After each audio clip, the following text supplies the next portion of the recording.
Welcome to టీవీ49 news. 10 ఏళ్లుగా పెండింగ్లో ఉన్న విభజన అంశాల పరిష్కారం కోసం నేడు ఉభయ తెలుగు రాష్ట్రాల ముఖ్యమంత్రులు చంద్రబాబు, రేవంత్ రెడ్డి హైదరాబాద్లో సమావేశమయ్యారు. ప్రజాభవన్లో 1 గంట 45 నిమిషాల పాటు ఈ సమావేశం జరిగింది. సీఎంల సమావేశం ముగిసిన అనంతరం తెలంగాణ, ఏపీ మంత్రులు సంయుక్తంగా మీడియా సమావేశం నిర్వహించారు. తెలంగాణ డిప్యూటీ సీఎం మల్లు భట్టి విక్రమార్క మాట్లాడుతూ, ఇవాళ ఏపీ ముఖ్యమంత్రి చంద్రబాబు, తెలంగాణ సీఎం రేవంత్ రెడ్డి, తెలంగాణ నుంచి నేను, మంత్రులు శ్రీధర్ బాబు, పొన్నం ప్రభాకర్, ఏపీ నుంచి సత్యప్రసాద్, జనార్దన్ రెడ్డి, కందుల దుర్గేష్ గారు అందరం ఈ సమావేశానికి హాజరయ్యామని వెల్లడించారు. ఈ సమావేశంలో అనేక అంశాలపై లోతుగా చర్చలు జరిగాయి. ఆంధ్రప్రదేశ్ రాష్ట్ర విభజనకు సంబంధించి ఇరు రాష్ట్రాలకు చెందిన అపరిష్కృత అంశాలపై త్వరితగతిన చర్చించుకొని ముందుకు వెళ్లాలన్న ఆలోచనతో ఈ సమావేశాన్ని నేడు ఏర్పాటు చేయడం జరిగింది. విభజన చట్టంలోని పెండింగ్ అంశాలకు ఈ సమావేశంలోనే పరిష్కారం లభిస్తుందని మేము ఆశించలేదు. కాకపోతే వీటికి పరిష్కార మార్గాలు చూపించడానికి విధానపరమైన వ్యవస్థలు ఏర్పాటుకు రెండు రాష్ట్రాల సీఎంలు సహా ప్రతినిధుల బృందాలు కూలంకషంగా చర్చించి ఒక నిర్ణయానికి వచ్చాం. ముందుగా రెండు రాష్ట్రాల ఉన్నత స్థాయి అధికారులతో కూడిన ఒక కమిటీని ఏర్పాటు చేయాలని నిర్ణయించాం. ఈ కమిటీలో ఇరు రాష్ట్రాల సీఎస్ స్థాయి అధికారులు, రాష్ట్రానికి 3 ఉన్నతాధికారుల చొప్పున సభ్యులు ఉంటారు. ఈ కమిటీ మరో 2 వారాల్లో సమావేశమై వారి స్థాయిలో పరిష్కారం లభించే అంశాలపై చర్చిస్తుంది అని తెలిపారు. అనేక అంశాలపైన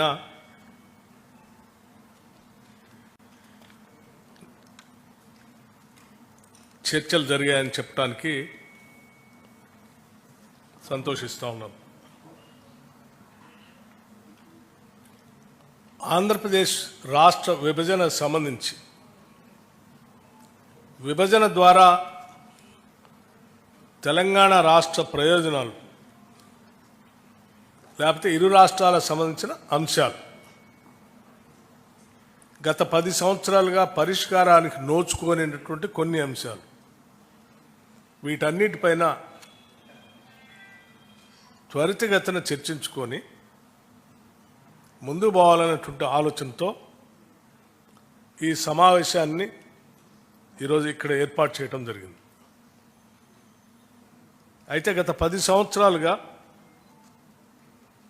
విభజన చట్టంలో పొందుపరిచినటువంటి అంశాలు ఇతరత్ర పరిష్కారానికి నోచుకునేటువంటి అతి ముఖ్యమైన అంశాలు కూడా వాటన్నిటికీ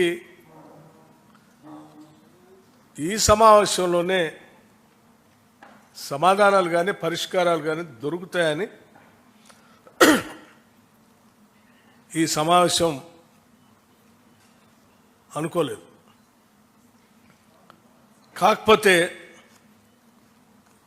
వీటికి పరిష్కార మార్గాలు చూపించడానికి ఏదో ఒక విధానపరమైన నిర్ణయాన్ని, వ్యవస్థను ఏర్పాటు చేసుకో అవసరం ఉంది. కాబట్టి ముందుగా రెండు రాష్ట్రాల ముఖ్యమంత్రులతో సహా ప్రతినిధి బృందాలు అందరూ కూలంకషంగా చర్చించిన తర్వాత ఒక నిర్ణయాన్ని రావటం జరిగింది. ఆ నిర్ణయం ఏంటంటే, వీటి పరిష్కార మార్గాలు చూడటానికి ముందుగా ఉన్నత స్థాయి అధికారులతో కూడినటువంటి ఒక కమిటీని, రెండు రాష్ట్రాలకు సంబంధించినటువంటి ఉన్నత స్థాయి అధికారులతో, అంటే చీఫ్ సెక్రటరీ స్థాయి అధికారితో సహా వారితో ఇంకొక 3 మెంబర్, ఈచ్ స్టేట్కి 3 మెంబర్స్ కలిపి ఒక కమిటీని వేసి కొద్ది రోజుల్లో, అంటే అనగా ఒక 2 వారాల లోపల సమావేశమై సాధ్యమైనంత వరకు వాళ్ళ స్థాయిలో పరిష్కారానికి వచ్చేటువంటి అంశాలని చర్చించి పరిష్కార మార్గాన్ని ఎత్తడం కోసం ఒక కమిటీ వేయాలని నిర్ణయించడం జరిగింది. ఈ ఉన్నత స్థాయి అధికారుల కమిటీ ద్వారా కూడా పరిష్కారం కానటువంటి అంశాలు ఏమైనా ఉంటే రెండు రాష్ట్రాలకు సంబంధించిన మంత్రులతో కూడినటువంటి ఒక కమిటీని వేయాలని, ఆ కమిటీలో పరిష్కార మార్గం కోసం వాళ్ళు సమావేశాలు పెట్టుకొని కొన్ని మార్గాలు చూడాలని,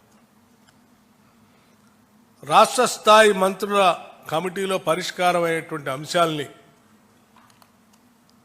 ఇరు రాష్ట్రాలకు సంబంధించినటువంటి ముఖ్యమంత్రి స్థాయిలో అంగీకరించడం, ఒకవేళ అక్కడ కూడా పరిష్కారం కానటువంటి మార్గాలు ఏమైనా ఉంటే, ఆ అంశాలు ఉంటే మళ్ళీ రాష్ట్ర స్థాయిలో ముఖ్యమంత్రుల స్థాయిలో సమావేశాన్ని ఏర్పాటు చేసుకొని పరిష్కార మార్గం కనుగొనడం కోసం ప్రయత్నం చేయాలని. అంటే ఒకటి ఉన్నత స్థాయి అధికారుల కమిటీ, ఆ తర్వాత మంత్రిమండలి సంబంధించినటువంటి కమిటీ, ఆ తర్వాత ముఖ్యమంత్రి స్థాయిలో నిర్ణయాలకు సంబంధించి సమావేశాలు ఏర్పాటు చేసుకోవాలని ప్రాథమికంగా ఈనాటి సమావేశంలో తీసుకున్నటువంటి నిర్ణయం. అలాగే ఇంకొక అతి ముఖ్యమైనటువంటి నిర్ణయం కూడా తీసుకోవటం జరిగింది. తెలంగాణ రాష్ట్ర ప్రభుత్వం ప్రతిష్టాత్మకంగా తీసుకున్నటువంటి యాంటీ నార్కోటిక్స్ అంటే డ్రగ్ ఫ్రీ రాష్ట్రంగా ఈ రాష్ట్రాన్ని తీర్చిదిద్దటం కోసం ఒక ప్రత్యేకమైనటువంటి డ్రైవ్ని తీసుకుంది.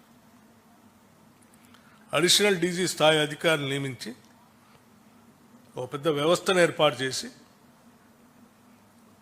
డ్రగ్స్ వ్యతిరేకంగా కఠినమైన నిర్ణయాలు తీసుకునేటట్టుగా ఒక కార్యాచరణ ప్రణాళిక తీసుకొని ముందుకు పోతా ఉన్నాం. దాంతోపాటు సైబర్ క్రైమ్స్ సంబంధించి కూడా సామాన్య ప్రజలు చాలా ఇబ్బంది పడుతూ ఉన్నారు. ఈ సైబర్ క్రైమ్స్ నుంచి కూడా, ఈ డ్రగ్స్ నుంచి కూడా రాష్ట్రాన్ని కాపాడాలనే ఉద్దేశంతో ముందుకు తీసుకొని పోతున్నటువంటి ఈ ప్రక్రియలో రెండు రాష్ట్రాలు కూడా కలిసి ఒక కోఆర్డినేషన్ కమిటీ ద్వారా చేయగలిగితే ఇంకా పకడ్బందీగా వీటిని నియంత్రించడానికి అవకాశం ఉంటుంది. కాబట్టి అంటే రవాణా అనేది దొరుకుతున్నటువంటి డ్రగ్స్ రకరకాల బార్డర్స్ నుంచి వస్తూ ఉన్నాయి. కాబట్టి వీటిని నియంత్రించడానికి అడిషనల్ డీజీ స్థాయిలో యాంటీ నార్కోటిక్స్ బ్యూరో స్థాయిలో ఎవరినైతే చీఫ్గా మనం నియమించామో ఆ అధికారి స్థాయిలో ఇక్కడి నుంచి అదే స్థాయిలో ఉన్నటువంటి ఆ రాష్ట్రం నుంచి ఉన్న అధికారితో ఇద్దరు కోఆర్డినేషన్తో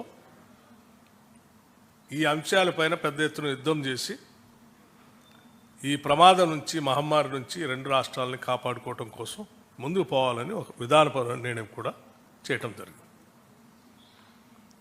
ఇవి ఈనాటి సమావేశానికి సంబంధించిన ముఖ్యమైన నిర్ణయాలు. వీటన్నిటిని మీ ద్వారా రాష్ట్ర ప్రజలందరూ కూడా తెలియజేస్తా ఉన్నాను. Thank you. ధన్యవాదాలు.